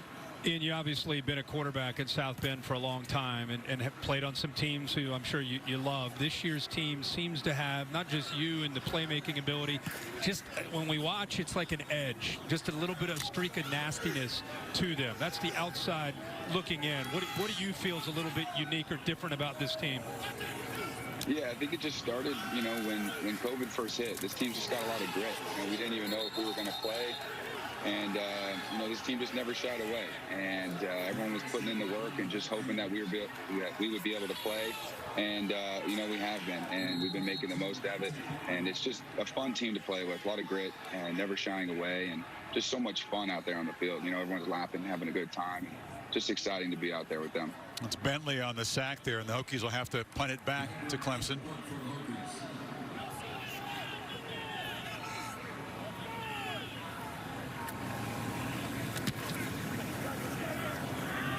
Rogers retreats, and we'll make a fair catch at the 30. So, Ian, you played earlier. There's games on a typical Saturday. I know you're busy maybe with family, but are you a college football fan? Do you like kicking back and watching like Trevor or other quarterbacks or other teams play? Oh, yeah, 100%. You know, once our game's over, you know, all I do is go home and just watch more college football. And it's fun to watch Trevor and Clemson, and just got done watching the BYU game, and just watching everybody play. It's fun, and, you know, it's motivating as well to watch other quarterbacks and see how they're doing. I tell you what, people are watching you when you're in the field, because I don't know if anybody is more fun to watch or apparently having more fun. We've seen all season long the improvisational skills as Lawrence throws it away there. But, I mean, the Carolina game, the scrambles, the sideways flips. I mean, it's part Baker Mayfield, it's part Johnny Manziel. I mean, do you realize when you're in the heat of the moment how much fun that is to watch for the rest of us? Well, I'm definitely having fun, you know, while I'm out there, and I definitely don't want to do that flip, you know, too often. So, but it was fun, and it worked out. But, you know, it's just kind of how I play, and I just want to, you know, keep moving the offense. I just want to keep getting first downs and keep spreading the ball around to all of our playmakers, and just want to do that, you know, however I can. Offense, number 65. 5-yard penalty. Second down. So I'm going to ask you a tough question. You watch a lot of college football. They ask us always to rank all these teams. Who are your top 4 teams right now? Oh, man. Where's Notre Dame? Probably what they have. Yeah, I'm putting us in there. You know, probably the 4 that they have right now. You know, I haven't been able to watch all those teams, you know, that much. But I think the 4 that they have right now is a pretty good pick. And we just got to keep working, and we want to stay in that top 4, and we got a goal to win a national championship, and we just got to keep working at that. Saw Burmeister head to the locker room. That's a concern. Now, Ian, Nick Saban, who's been in this position a lot, calls it rat poison. You know what's going to be said. Notre Dame doesn't even need to win the game. You're already in the playoff. You've done enough. Even if Clemson gets you, you're going to be in that bracket. That's very dangerous, and I know you guys want to banish those thoughts, even though there is some validity to it. Oh, yeah, it's dangerous, but, you know, this team, nobody's said anything like that. We want to play Clemson again. It'd be a fun rematch, and we want to win. You know, we just joined a conference. We want to win that ACC championship. You know, we've been talking about that since, you know, we got back together. That was Lawrence throwing the ball backwards. They spotted it like it was a lateral, and now it's a 4th down punt coming up for the Tigers. Surprised that they spotted that. I thought that was or lateral. I thought that might have been forward by maybe a yard or two, but you got to give Justin Hamilton a lot of credit for being aggressive here. What the heck? What do they have to lose? Down a couple scores. Brought Ashby on the blitz along with the nickel Connor. Got to him fast. Yeah, they're going to take a look at this. Let's see, from where the ball is about the 17.5-yard line, and it was right along the line of scrimmage. If it was backwards, it was a couple inches backwards. We have Bill Lamagna, but on a cold night, we have to get a rep here in Blacksburg. Rolling on the field is a backward pass. That play is under further review. Clemson will not be charged a timeout. The ruling on the field was a backward pass. Looking at that there, that looked like it was forward by about a quarter of a yard or so. Yeah. So I think replays, I won't say I think, replays should reverse this to an incomplete pass and put it at the previous spot. So are we looking at his hand where the ball's being released as far as where we're trying to track it? The release point to touch point. Take another look, Bill. The ball is, I don't know, closer to the 18 than the 17. Well, that angle there, from the release point, I think you're right. You're right on that, Chris. They're going to probably let this stand. I think it's because his body is falling back. It makes it feel like it's definitely forward. But if you're going by release point to where it... Release point to touch point. Touch, yeah. I mean, the only difference is that, few yards. They're still punting. March back, they're going to punt the ball anyway. Yeah. It's 4th down. And let's hope this does not become one of those marathon ACC booth reviews. Tom DeJoseph is the replay official here. They can take their time in this conference, and this was not a terribly crucial play other than for the stat sheet, let me say. Ian, are you still there? I wanted to get your impression. You watch other quarterbacks, you say, and you take a look, obviously, at Trevor Lawrence, who was a spectator when you guys met in South Bend. What's your quarterback-to-quarterback assessment of number 16? Yeah, he's really good. I was able to meet him at the Manning Passing Academy a few years ago, and he's just a really good quarterback, and he's a good kid, and excited that he'll be playing when we play them next, and he's fun to watch for sure. You guys are both fun to watch. It's going to be so many great individual matchups in that game. And you said it, it's a rare opportunity. Notre Dame's done a lot of things in football, but winning a conference championship and dethroning a perennial conference champion would rank right there. We appreciate your time, man. We'll talk to you as the game approaches. We'll be excited to see you guys on the field with the Tigers, apparently in Charlotte. Ian, thanks for your time tonight. Thank you very much. Thank you guys for having me. That's another crazy punt. Spires has had an awkward night, Kirk. He is just normally really reliable. That's off the side of the foot. They're going to spot the ball. They're still marching to the 32-yard line. I'm very, very surprised, and he's frustrated with himself. And now the Hokies get great field position here. After catching a break there. 46 yards a punt. I mean, he's having a tremendous all-conference kind of season. You'll go back to Justin Fuente telling us, hey, we got to flip the field with special teams. First thing he brought up was special teams. I thought we were talking to Frank Beamer, and he said because we've got to win field position. It's an opportunity for him. He said they got to dominate special teams. Here's Herbert, again, his 16th carry tonight. He's had to earn him his 80 yards, but 5 a carry. See Kane Patterson in there making another tackle. Kane Patterson in for Jake Venables, who was in for James Skalski. And again, I've told you earlier that Kane Patterson, tremendous upside.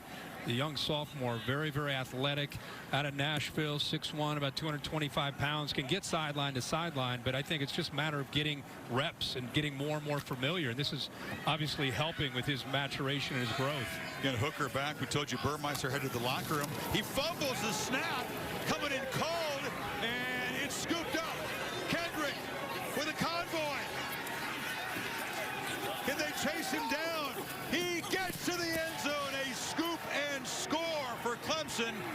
68 yards and a crushing turnover for the quarterback who came off the bench cold, hadn't played since the first series. Remember the first series, he struggled with a snap that was perfect. It was right to him, and he, for whatever reason, dropped the ball. Same thing happens here. Not sure what's going on. The snap is good. It's the backup center, Hoyt. He puts it there, and I think the only thing I can think of is he's peeking and looking at his read or looking up to the defense and not focusing on catching the ball.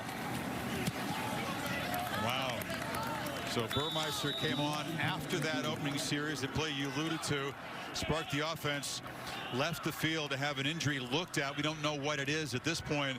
Hooker probably thought his night was done, but he pops back in there, and it's been a troubling night for him. Yeah, right. There's the miscue. That's the first series, you know, and that one we caught him kind of looking up, trying to get a feel for what might be happening here. This time, he's just not able to handle the ball. He tries to recover it, gets hit, kept the ball free, and then Kendrick with the speed picks it up and takes it all the way to the end zone for the touchdown. Burmeister hurt himself on the fumble that Clemson recovered and cashed in a short time ago. You know, hot potato on a cold night. Not just cold, he's been so reliable, you know, and once he was able to come back from not playing early in the year, they built their offense around him. He's their guy. You know, he's their go-to guy. He looks like he's in pain here. Remember Quincy Patterson, who was their third quarterback, entered the transfer portal this week. He was the guy they would bring in, a big 240-pound guy they would use in wildcat situations, been around here for a few years, and he's transferred in search of playing time, so he's not available tonight. And something to keep an eye on with Burmeister off the field and Hooker looking not right at the moment. Sunday NFL Countdown. Seattle Superstars Russell Wilson and Sue Bird sit down for an interview. And on Monday Night Football, got Steve Levy, Brian Griese, and Louis Riddick. Buffalo takes on the Niners in Glendale as they have to shift from the Bay Area. 8 o'clock Eastern on ESPN and on the ABC app. This is how it happens against Clemson. You're competing. You're right there within a possession, and all of a sudden, a couple scores later, you're down 31-10.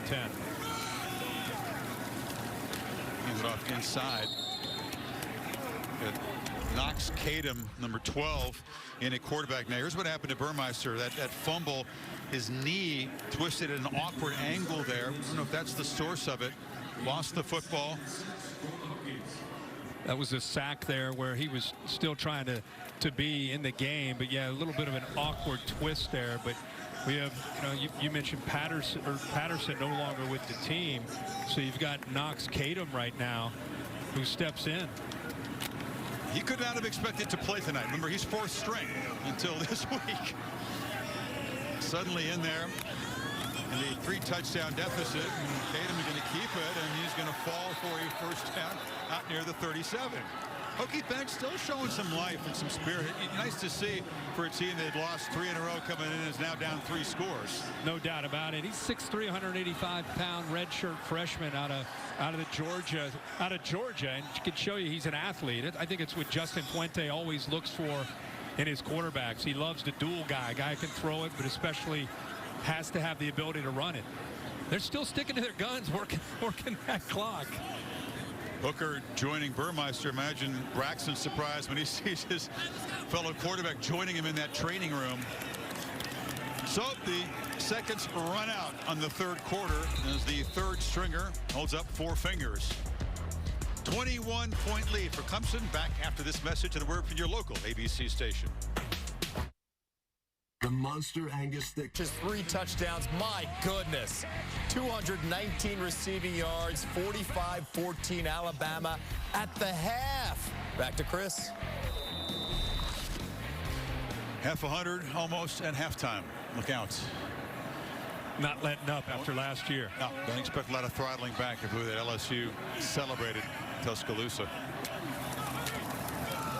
So Knox Kadum, his first snaps of the season. Won a couple of state titles at Rome, Georgia High School, but did not expect to see action tonight. No, I mean, if you went back, and there's Burmeister, who's back from the locker room. Doesn't look like he's potentially available at this point, but if you think back where Kadum might have been 3 or 4 or 5 weeks ago, and now here he is. How about like 4 or 5 days ago? Right. Before Patterson enters the transfer portal, he's 4th string. You figured, no way. How many reps has this guy got? Probably running scout with the starters, no doubt. Now he's playing against Clemson. Herbert, nowhere to run to the right. Cuts back and will lose a yard. Hemmed in by Xavier Thomas and Turner. A flag is out.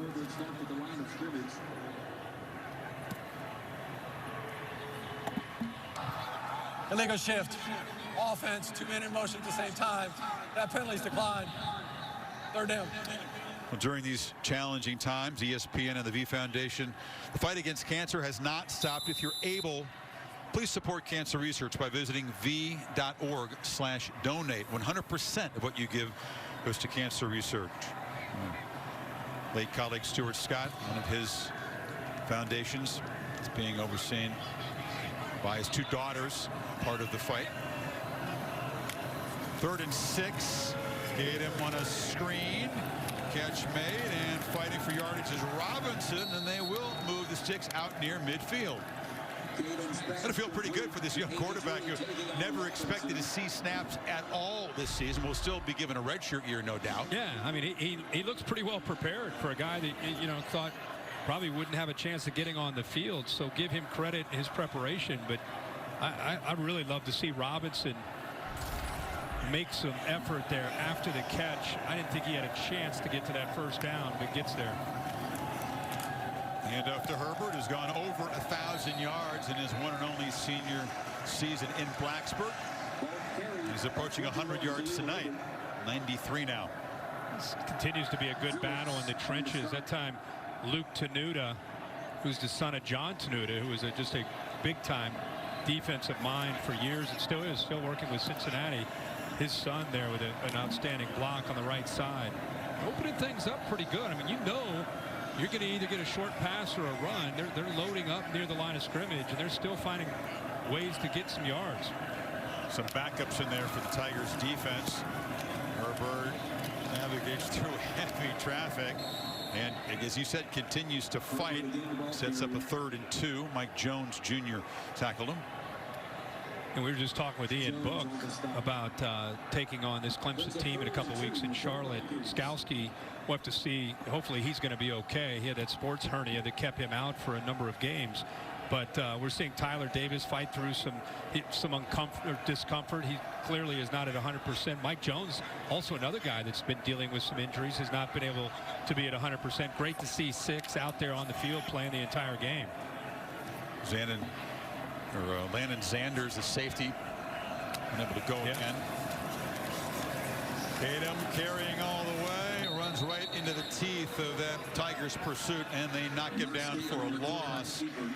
Jones and A.J. Henry is 4th down. And that's an example of what Mike Jones brings. You know, you lose Isaiah Simmons, and that's the position. I mean, that's the spot where you'd like to see him get to the edge, get off of blocks, use your hands, and set the edge. That was beautiful, you know, right there. And he's a guy that brings experience. The only guys that started last year that had returned are Tyler Davis, James Skalski, Nolan Turner, and Kendrick. I mean, so a lot of new faces on this defense. And Davis missed 5 games.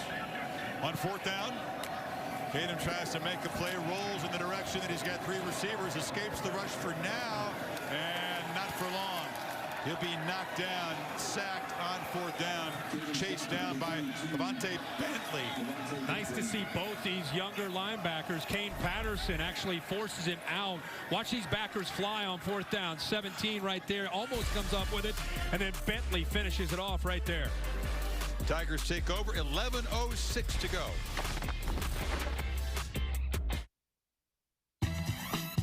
The only way you beat 6-month-aged cheddar toasted on the shell of a chalupa is to put it in this. Over at midfield, and Trevor looking to throw, takes a big shot, delivers a downfield ball, and it is dropped. A flag comes out. Powell hit in stride, could have walked in.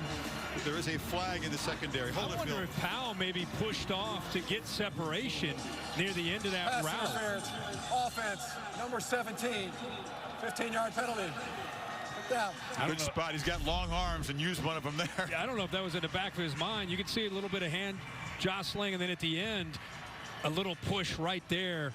Tough to see from that angle, but he clearly pushed to get that separation, and then ends up just dropping a ball. You know, that's an area that Clemson wants to keep getting better, is their vertical passing game. Without Ross this year, Ladson and Ngata, the longer receivers that can get downfield, they haven't been available much. Powell's been that guy. Joe's another guy. He's in now 11 who can become a vertical threat. But down the road, they're going to need to hit those. Yeah, good point. Got to be able to stretch the defense vertically. Powell has been really a testament to a career role player, kind of waiting behind other talented guys. But now that he's the guy, has worked hard, the light has come on, and he's played exceptionally well. The Nissan Heisman Watch. Numbers are updated for Trask and Fields in their victories. Mac Jones having a big night. How do you sort of rate this unusual Heisman race? Guy playing different numbers of games. Are you going to go with the best player, and are you going to go with the best year? That's what you're going to have to figure out as a voter. Another downfield shot. It's Powell again. This time no interference, no drop. Touchdown Tigers, as they do plunge the knife in to the Hokies with a deep shot. And Powell, after a quiet start, makes an electric play deep in the fourth quarter. Well, we just talked about you got to make people pay. Look at this. Look at the boxed area. You have the safeties up tight. You get one-on-one at the top. A guy like Trevor Lawrence with Cornell Powell has got to make them pay for that. It's basically, can you win? Can you get behind the corner, and can a quarterback put the ball in the money? And when you got Trevor Lawrence, you've got to be able to do that. And teams have done that this year. They're loading up against the threat of this Clemson running game, and Clemson this year has made them pay for it more often than not. It's a 65-yard touchdown. So Powell now 4 catches for 90 yards, trying for a 4th. Pretty creative with the cardboard cutouts. Lee Corso front row seat. So the guys from Metallica just over to Lee's right there.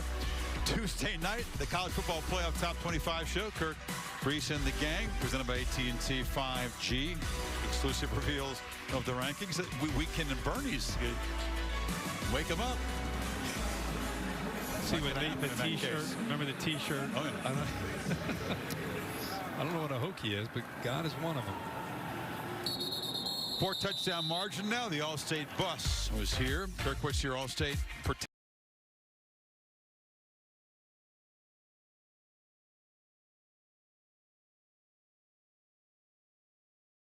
Is doing his job, but look at the quarterback, Justin Fields. Look how many yards he goes to help out. I said in the open, that kind of effort from a quarterback is more impressive.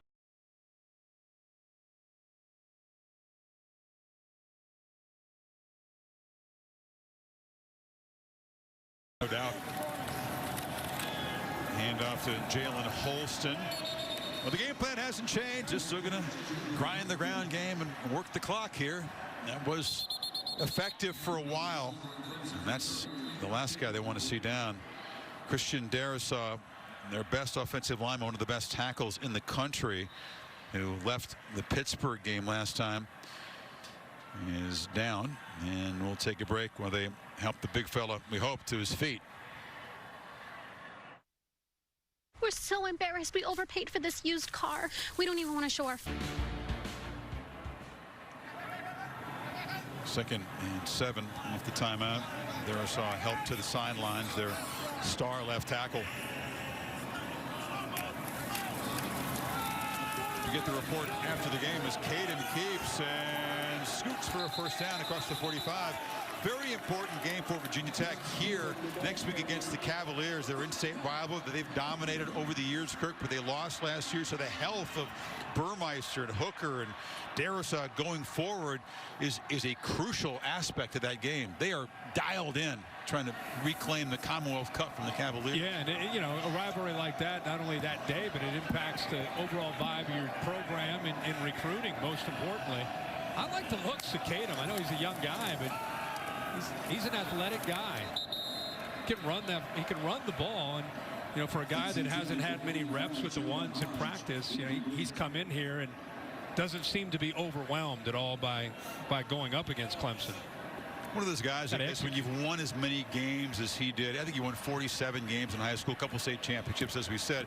You know, yes, the competition is daunting. The level is completely different. But I think you have in your head, right, that I'm supposed to have success when I come in. Yeah, absolutely.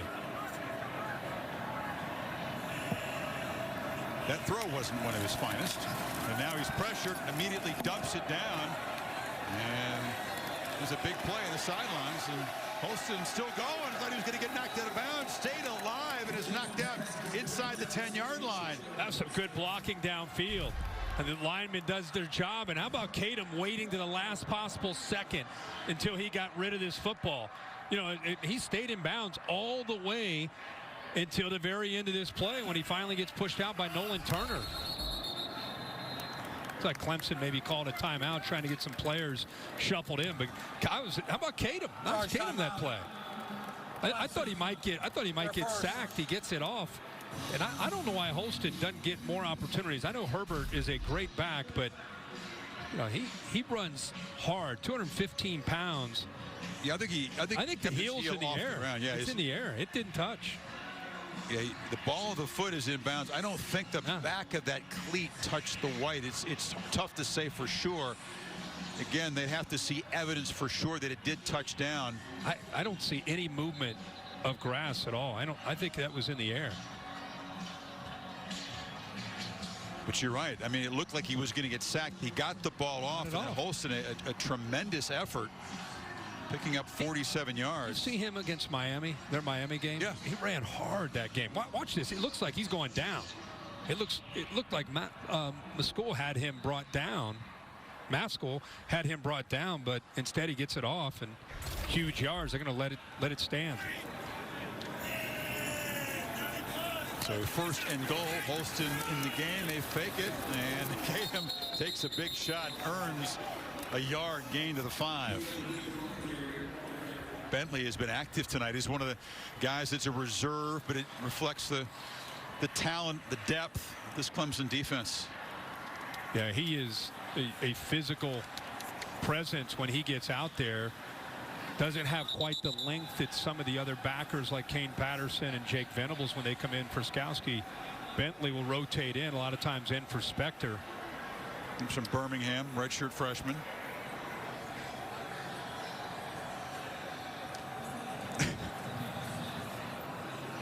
There's a delay. I'm not really sure what Jeff Heiser was saying. We couldn't hear it. They'll now wind the clock. So the play clock is reset and we're good to go. Holston's got the football and he's wrestled down, lost the football, still loose. It looks like the Tigers have recovered. Is that Pinckney at the bottom of the pile? Yeah, he had made the huge play on the catch to set him up, and Pinckney recovers it. It was forced by McGuire. Man, Keith McGuire read that quickly and made a physical play on the ball carrier. That's what knocked the ball loose. And Virginia Tech seems like they just cannot get out of their own way tonight with the mistakes. A lot of miscues have cost them tonight, especially when they've had opportunities to have game-changing possessions. This one, of course, is out of reach at this point, but another costly mistake. Yeah, the third fumble this half, Kirk, and you're right. They've either been when they're going in a chance to score points or backed up, giving Clemson a very short field. Ches Malusi, fresh legs firing, and the former four-star recruit who hasn't had a whole lot of opportunities so far with the Tigers shows his speed. Yeah, I mean, again, a guy this year, much like we talked about with Dixon, only 23 carries on the season, but gives you an idea of what he can do. If you're Travis Etienne, you're thinking, man, I mean, I can't find a crease all season. And Lyn-J Dixon and Malusi get in there, and they both get a chance. I think Travis really excited at his back. Oh, yeah, of course. Lawrence still slinging it on play action down the sideline, jump ball, and it's incomplete. Powell was battling Armani Chapman to defend it well, and then chose to talk some noise afterwards. I never get that when you're down 38-10. I just don't understand it. Just play the game. Powell trying to get behind him. You know, it's one-on-one coverage again. Pretty good job by Chapman staying in phase that time. As soon as you saw the receiver's arms go up, he swung the arm around to break it up. Second down, Malusi again off the left side. Picks up about 7 or so. If Etienne's night is done, he'll finish up with 66 yards rushing, Kirk, which means he's going to head to Charlotte with 6 consecutive games below 100 yards. You know, he was held in check by the Irish under 30 yards in that game, so you know he's going to be inspired. Notre Dame, like most teams, are going to load the line of scrimmage. And when you do, you got to take shots downfield. We keep talking about that. And if you look at Trevor Lawrence this year, that's an area that I think in the Notre Dame game, I think that'll be a big key to that football game is can they get vertical and make plays in the passing game. Malusi, tackle behind the line. Etienne was also not really used as a receiver tonight. Caught just one pass for 1 yard. Yeah, and this is what I'm talking about when it comes to the passing game. This is in the air. Look at the difference between passes that have been under 20 yards, 76%, versus passes downfield at 38%. So people look at that and they think, you know what, even though these receivers are great, Trevor Lawrence is great, we'd rather load up and take our chances on the running game and on the short intermediate passing game and make them prove to us that they can hit those downfield passes. And I think that's what Notre Dame's approach will be. It's one thing to keep in mind that Justin Ross, who had that neck injury, has an appointment with the doctors December the 8th. So it's coming up. If he gets the good news and they give him clearance to continue his football career, it's possible that Justin Ross, who's been practicing and running around, could be out there for the ACC championship game. That game is 11 days after that appointment with the doctors. Remember how talented Ross is? You think back to the championship game against Alabama, against the team from his home state. He's a huge difference maker. What you're talking about, stretching the field, Ross is built for that. So Clemson fans are excited. You got to just wait and see the result of this meeting with the doctors, but it's possible he can be out there against the Irish. Frank Ladson, number 2, is another guy you think about. Joseph Ngata is an outstanding vertical threat. So all these guys, especially Frank Ladson, looks like he has a chance to come back, which only helps what we're talking about. Because if I'm Notre Dame, I'll take my chances. Much like what they did against North Carolina. Take your chances. You're going to put corners on an island all night, but when you look at those numbers, you want to make Lawrence have to throw the ball downfield. I think you're right that Ladson, they thought, had a chance, but with 2 more weeks rest, he appears to be about ready to return. And God, it would be more of a college football playoff returning if they can make the playoff.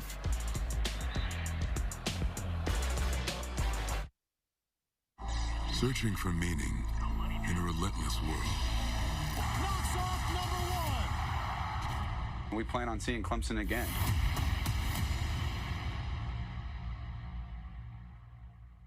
Had the feeling that post-game celebration in South Bend, that would be the first of 2, and it's all but official now. The Irish securing their spot this afternoon, beating Syracuse. They're headed in there 10-0, and Clemson just 5.5 minutes away from joining them at 9-1. How about Keith McGuire, man? Comes in again. Watch this play.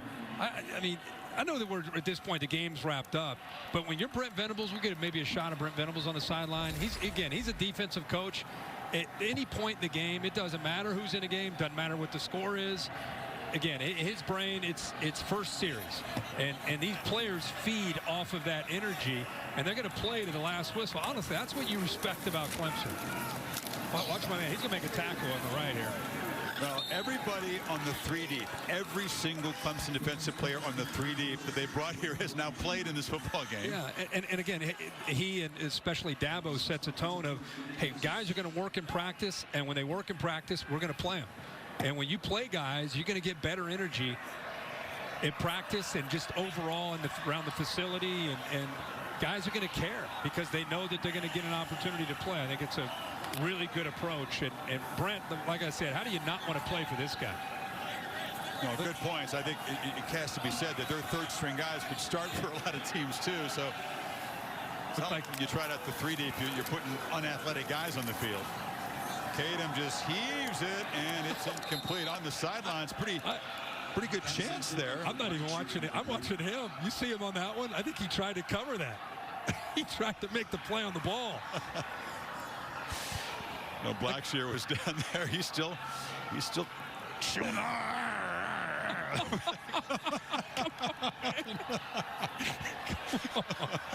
You know what's crazy is that when he's not coaching, he's the most laid-back, chill, great guy.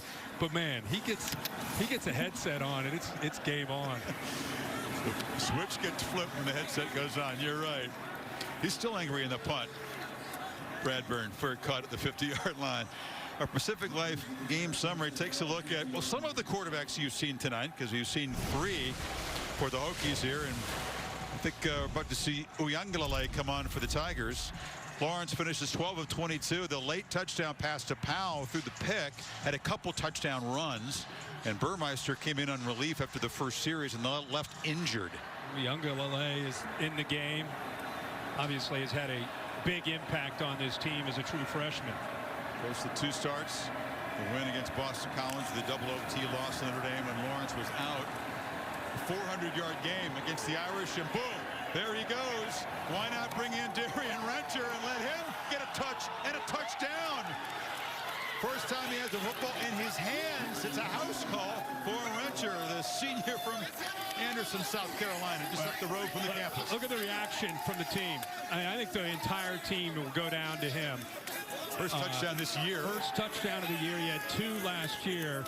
Last week, I thought he might score against Pitt, but he is beloved by his team and has been such an influence to these guys on so many different levels beyond just playing the game. He's a third-string back, but he got the Disney Spirit Award this week, which is such a huge deal. So good for him to go into the end zone. He'll be honored at that ceremony, which is in January.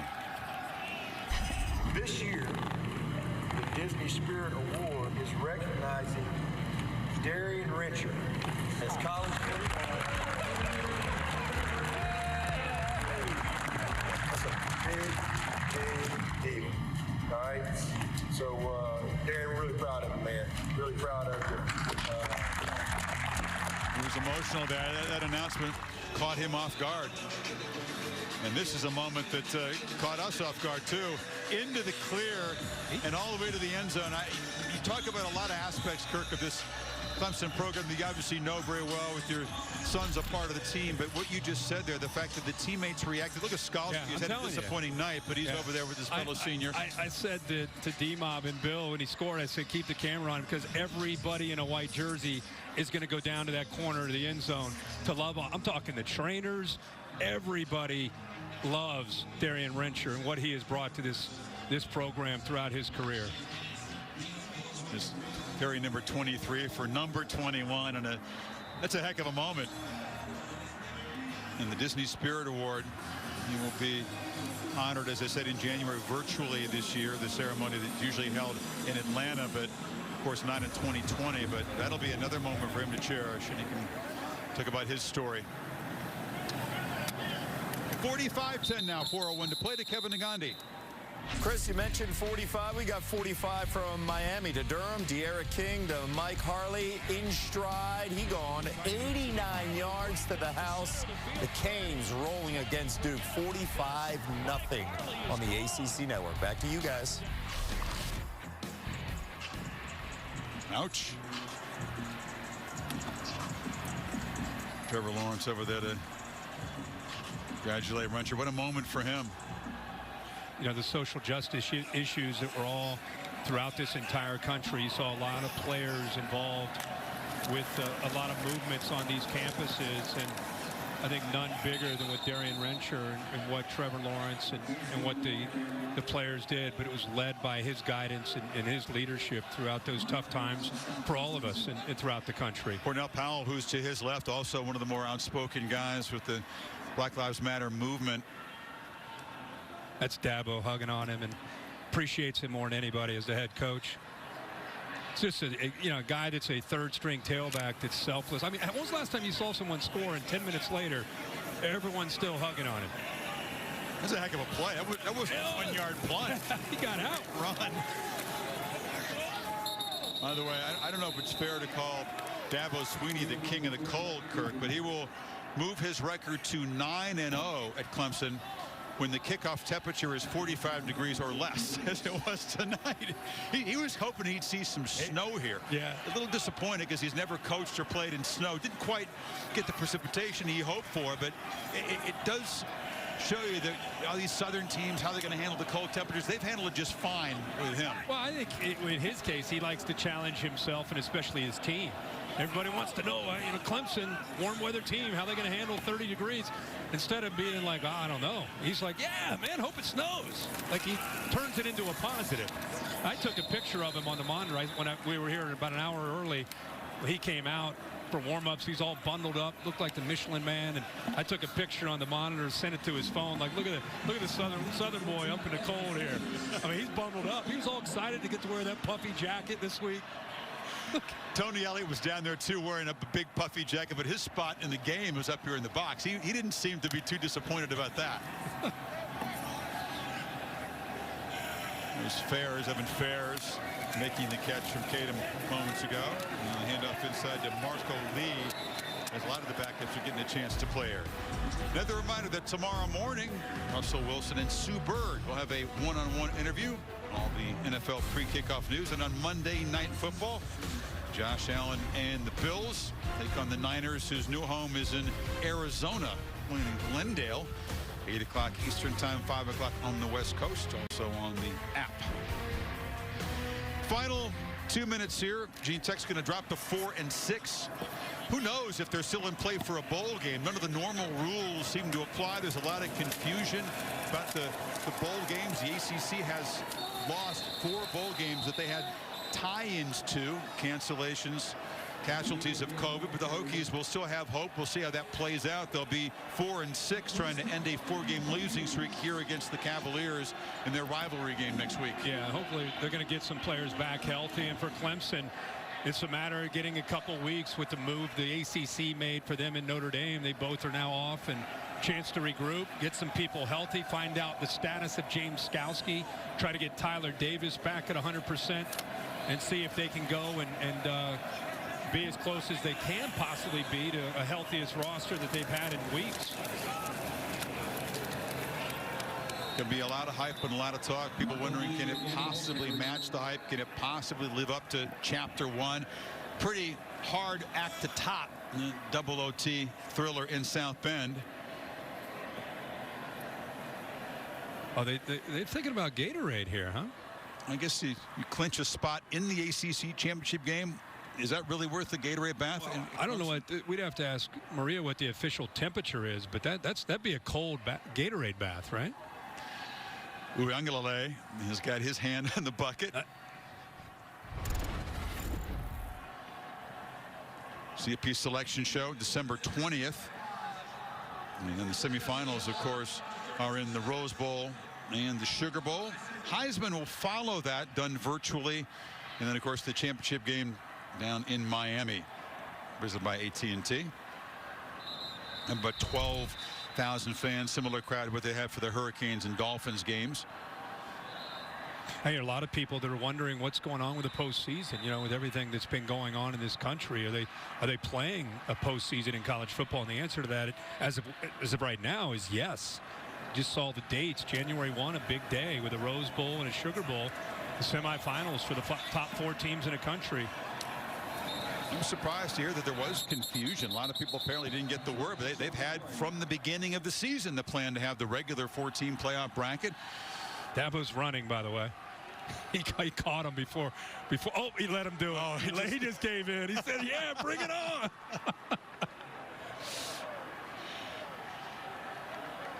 Well, the orange britches come out when it's a championship phase, and they have taken a crucial step.